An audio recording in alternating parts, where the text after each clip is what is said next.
आप सभी मीडिया भाइयों का यहाँ पर स्वागत और बहुत बहुत धन्यवाद। आप अपना कीमती समय निकाल कर आए हैं। भाइयों, आप सबको पता है कि इस समय चुनाव का समय है। 18 सितंबर को हमारे किश्तवाड़ जिले में तीनों कॉन्स्टिट्यूंसियों में चुनाव होने जा रहा है। लोगों को अवेयर करने के लिए, लोगों को सच्चाई बताने के लिए आज की प्रेस कॉन्फ्रेंस रखी गई है। आप लोगों ने देखा कि पिछले दिनों एनसी ने किस तरीके से अपना मैनिफेस्टो दिया और उस मैनिफेस्टो को लोगों तक पहुंचाना, सच्चाई लोगों को बताना आज की प्रेस कॉन्फ्रेंस का मेन इश्यू है। एनसी ने बताया कि अगर उनकी सरकार बनती है तो कहीं ना कहीं धारा 370 और 35A को वापस लाएंगे। मैं उनसे सवाल करना चाहूंगी कि अगर आप 370 को वापस लाना चाहेंगे, क्या आप फिर से हमारे हक हकूक खत्म करना चाहेंगे? वाल्मीकि समाज, गुज्जर समाज और महिलाओं को जो अधिकार दिए गए हैं, क्या आप उनको खत्म करना चाहते हैं? उन्होंने कहा कि हम प्रिजनर्स को रिलीज करेंगे। क्या आतंकियों को, पत्थरबाजों को और अलगाववादियों को रिलीज करने के फिराक में है? वो लोगों को ये क्यों नहीं बताते कि उनकी सरकार में आतंकवाद यहाँ रहा है? तो प्रिजनर्स कौन से रहेंगे? क्या प्रिजनर्स आतंकी होंगे जो उनको छोड़ दिया जाएगा? एनसी ने बात की कि हाईवेज पे हरासमेंट रोक दी जाएगी। भाइयों, पहले हाईवेज पे हरासमेंट होती क्या है?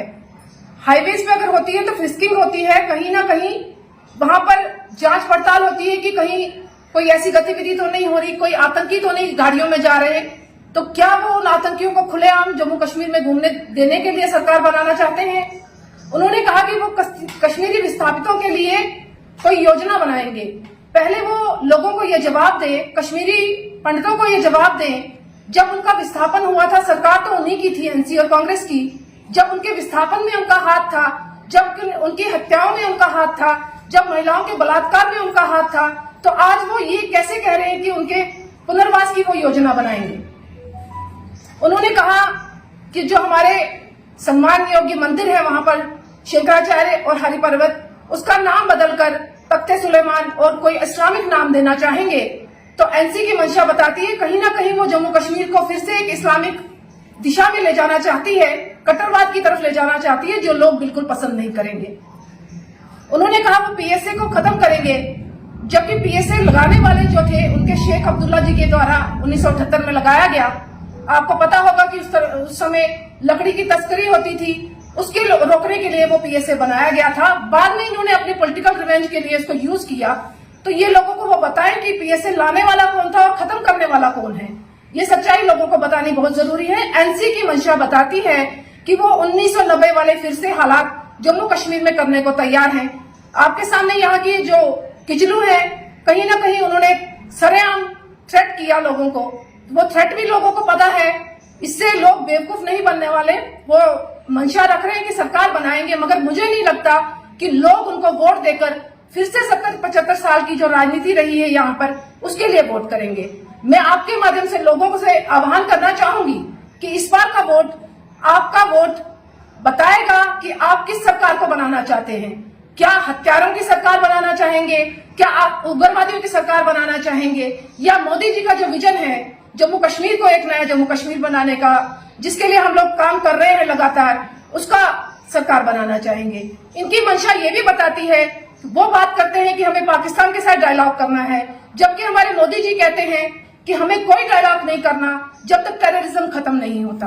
तो मेरे कहने का तात्पर्य यही है कि एनसी अपनी मंशा लोगों को बताए कि वो पाकिस्तान के साथ है, वो अलगाववाद के साथ है, वो आतंकवाद के साथ है, कि वो देश के साथ है। ये मुझे आज आपके सामने बताना था। ऐसा वो अलगाववाद को प्रमोट कर रहे हैं और हमारे मैनिफेस्टो में कहा गया है कि हमारे यहाँ आतंकवाद के लिए कोई स्थान नहीं है।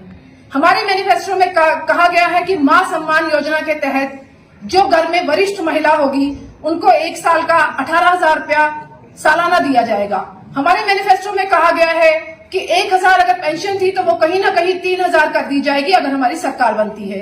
हमारे मैनिफेस्टो में कहा गया है कि पंडित प्रेमनाथ डोगरा जी की योजना के तहत 5 लाख जो है एम्प्लॉयमेंट को युवाओं को दी जाएगी। हमारी मैनिफेस्टो में कहा गया है कि यहाँ पर टूरिज्म को बढ़ावा दिया जाएगा। हमारे मैनिफेस्टो में कहा गया है जो जेके पीएससी के स्टूडेंट्स हैं या यूपीएससी के स्टूडेंट्स हैं उनको 2 साल में स्कॉलरशिप दी जाएगी 10,000 की। हमारे मैनिफेस्टो में कहा गया है कि दूर दराज के इलाके जो हैं वहां पर बच्चों को लैपटॉप प्रोवाइड किया जाएगा। हमारे मैनिफेस्टो में कहा गया है आवास योजना के तहत जो भूमिहीन लोग हैं उनको 5 मरला जमीन दी जाएगी। जिनको कभी भी मकान बनाने का सपना उन्होंने देखा होगा वो कहीं ना कहीं हमारी सरकार के द्वारा पूरा किया जाएगा। हमारे मैनिफेस्टो में बोला गया है कि आयुष्मान स्कीम के तहत पहले 5 लाख का हम लोगों को गोल्डन कार्ड मिलता था, कहीं ना कहीं उसकी अब बढ़ाकर 7 लाख कर दिया जाएगा। किसानों के लिए भी हमने बात की है, जो पहले 6,000 सालाना उनको रकम दी जाती थी कहीं ना कहीं ऑनलाइन के माध्यम से, अब वो बढ़ाकर सरकार आने के बाद 10,000 कर दी जाएगी। तो कहीं ना कहीं आप खुद इसको जज कर लीजिए, क्या एनसी का मैनिफेस्टो और क्या बीजेपी का मैनिफेस्टो। बीजेपी का मैनिफेस्टो जम्मू कश्मीर को तरक्की की राह पर ले जाने वाला मैनिफेस्टो है और एनसी का मैनिफेस्टो कहीं ना कहीं फिर से जम्मू कश्मीर को उसी दशक में ले जाने की तरफ है जब हमारा जम्मू कश्मीर झुलस रहा था, तड़प रहा था और कहीं ना कहीं निजात पाना चाहता था। उस समय से मुझे नहीं लगता कि जम्मू कश्मीर के लोग और खासतौर से किश्तवाड़ के लोग फिर से उसी एनसी की सरकार को लाना चाहेंगे जिन्होंने यहाँ पर लगातार सरेआम दुकानों में आग लगाई, बसों से उतारकर बारातियों को गोलियां मरवाई। कहीं ना कहीं इन्हीं सरकारों का हाथ उन मिलिटेंट्स के साथ रहा है। यहाँ पे कुछ कैंडिडेट इंडिपेंडेंट खड़े हुए हैं जो कहीं ना कहीं एनसी के साथ जुड़े हुए थे और आतंकवाद के दौर में उनका आतंकियों को पूरा सपोर्ट था। ये लोग समझ गए हैं। तो मैं आपके माध्यम से लोगों को यही आह्वान करना चाहूंगी कि 18 सितंबर को बढ़ चढ़कर वोट करें, मगर वोट उसको करें जो आपके हित के लिए काम करे। प्रधानमंत्री जी किश्तवाड़ जिले के दौरे पे हैं, मुझे लगता है कि 8 कॉन्स्टिट्यूएंसीज वो कवर करेंगे। डोडा में ये रैली होने जा रही है, 14 सितंबर को सुबह 10 बजे रैली होगी। उसके लिए भी मैं आह्वान करूंगी किश्तवाड़ के सभी वासियों से कि बढ़ चढ़कर इस रैली में बात ले, ताकि एक मैसेज उन पार्टियों को जाए कि देशभक्त लोग अभी भी जिंदा हैं।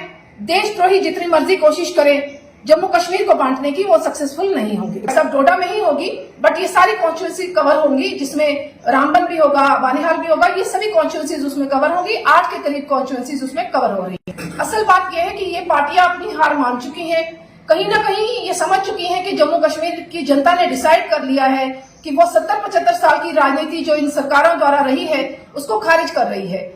सुप्रीम कोर्ट का डिसीजन है कि 370 इतिहास बन चुका है, इसके ऊपर कोई डिस्कशन नहीं होगा। और खुद फारूक अब्दुल्ला की जबानी ये बात कही गई है कि आने वाले 100 साल तक 370 वापस नहीं हो सकता। ये लोगों को समझना है। अब पीडीपी का जुमला या एनसी का जुमला, इसको आप जुमला ही कहेंगे जो लोगों को वोट लेने के लिए यूज कर रहे हैं, यही बोलना चाहिए। बीजेपी द्वारा प्लान नहीं किया गया था, ये डिलिमिटेशन कमीशन अपने अकॉर्डिंग तो आप ही के द्वारा नहीं, ऐसा नहीं होता। वो उसके पास फ्री हैंड है। बाकी में चुनाव पेंडिंग है, इसमें बीजेपी का कोई रोल नहीं है। डिलिमिटेशन कमीशन अपने अकॉर्डिंग डिसाइड करती है, कहीं ना कहीं वो डिसीजन उनके अकॉर्डिंग ही हुआ है। अब हम कश्मीर से भी जीतने जा रहे हैं, हमारे कश्मीर से भी विधायक चुनकर आएंगे। हम अगर बात कर रहे हैं सरकार बनाने की, तो हम सिर्फ जम्मू को लेकर नहीं कर रहे, हम कश्मीर के भी कैंडिडेट्स की बात कर रहे हैं। आपने देखा कि कश्मीर में भी हम लोगों ने कैंडिडेट उतारे हैं। हमें उम्मीद करनी चाहिए कि भाजपा की सरकार बनने जा रही है और इन एनसी, कांग्रेस और पीडीपी का सुपड़ा साफ होने जा रहा है। जिले बराबर हैं, अब उसके अकॉर्डिंग क्या हुआ है क्या नहीं हुआ है, मुझे लगता है हमारे लिए कोई नुकसानदायक नहीं है। हमारे लिए कश्मीर भी वैसा है और जम्मू भी वैसा ही है। तो हमें इंतजार करना चाहिए चुनाव के नतीजे आए।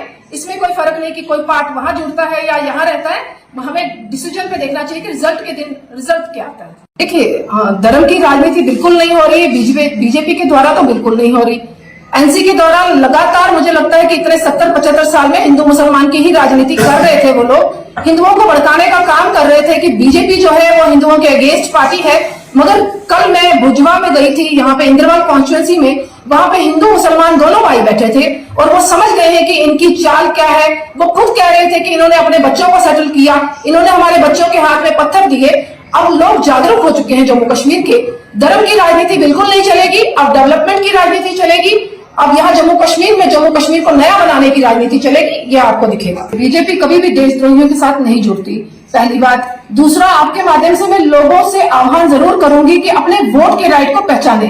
आपका एक सिंगल वोट भी गलत सरकार बनाने में आपका नुकसान करेगा। इसीलिए मुझे पूरी उम्मीद है कि लोग इस बार जो वोट करेंगे वो बिल्कुल ऐसे लोगों को नहीं करेंगे कि जो देशद्रोही होंगे या जम्मू कश्मीर की तबाही के लिए जो योगदान देंगे। मुझे लगता है कि वोट उन्हीं को होगा जो जम्मू कश्मीर की तरक्की के लिए बात करेंगे। मैं यही पैगाम देना चाहूंगी खासतौर से पहले अपने किश्तवाड़ के जिले को, क्योंकि प्रभारी हूँ यहाँ की, कि किश्तवाड़ का जिला इस बार वोट उनको करे जिन्होंने किश्तवाड़ को आगे बढ़ाने के लिए काम करना है, जिन्होंने किश्तवाड़ को मेन स्ट्रीम में लाने का काम करना है। केंद्र में मोदी जी की सरकार है और हमारे जम्मू कश्मीर में अगर भाजपा की सरकार बनती है, मुझे लगता है कि आपस में मेलजोल करके हम जम्मू कश्मीर की तरक्की कर सकते हैं। तो लोगों को डिसाइड करना है क्या वो इंडिविजुअली एनसी और कांग्रेस जो सिर्फ आतंकवाद में लिप्त है उनको वोट करेगी या बीजेपी को वोट करेगी जो जम्मू कश्मीर की तरक्की के लिए